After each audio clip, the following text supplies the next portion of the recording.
Hi everyone, I wanted to provide you with just a brief overview of the digital study tool with some tips to ensure that you get the maximum number of points.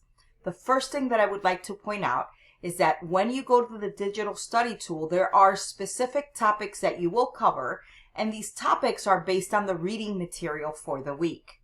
If you look at numbers 4 and 5, they have chapter 10 listed. However, these two topics are covered in chapter 11. So if you are looking to cover sustained proliferative signaling or the biology of cancer cells, you're not going to chapter 10, you will go to chapter 11. The other thing I wanted to mention is that we want you to base the digital study tools on the textbook. One of our goals by creating these digital study tools is that you become familiar with the information in the reading material, that you learn how to create study tools for yourself or for other learners by taking these topics and summarizing them. This assignment is a way for you to do that. So once you select your topic, let's say that you selected cancer terminology and characteristics, you would go again to chapter 11, page 227. So if you went to the textbook, and again, to access the textbook, you'll just click on modules and you will see the textbook here. It'll open on a new tab. You can go in and expand the table of contents or the navigation pane on the left.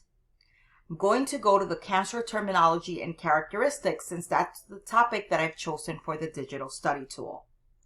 What you're going to notice is that there are terms that are bolded here. We want you to read through that section that you have chosen to cover and create a digital study tool covering the major topics under that major subtopic, right? So for example, in cancer terminology, you would cover the major terminology: cancer, tumors, benign tumors versus malignant tumors, words like anaplasia and pleomorphic.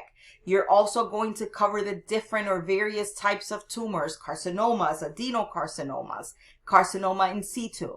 You can create a presentation, you can create flashcards, you can create a Powtoon, or you can create an infographic in any of those different formats that are offered by Canva. Create something that is useful and simple for you to use. Once you are done, you can supplement by looking elsewhere outside of the textbook, but you don't have to.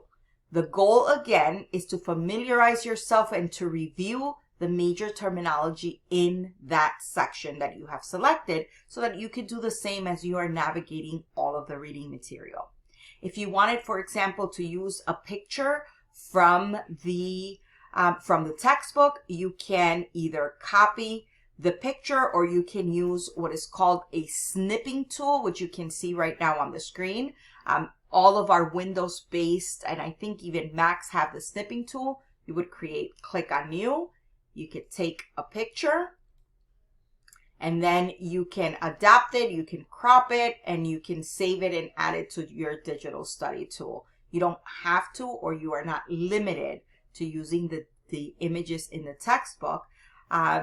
You can use any image to supplement, but we do want you to familiarize yourself with the topics in the textbook.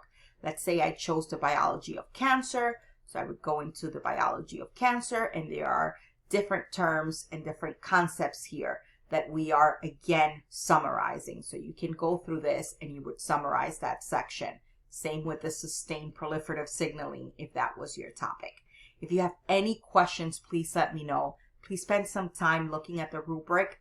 Do review my feedback for your last digital study tool. Ensure that you are using the textbook, that you're providing in-text citations, especially if you're using a source outside of the textbook, and making sure that you are crediting any images that you use.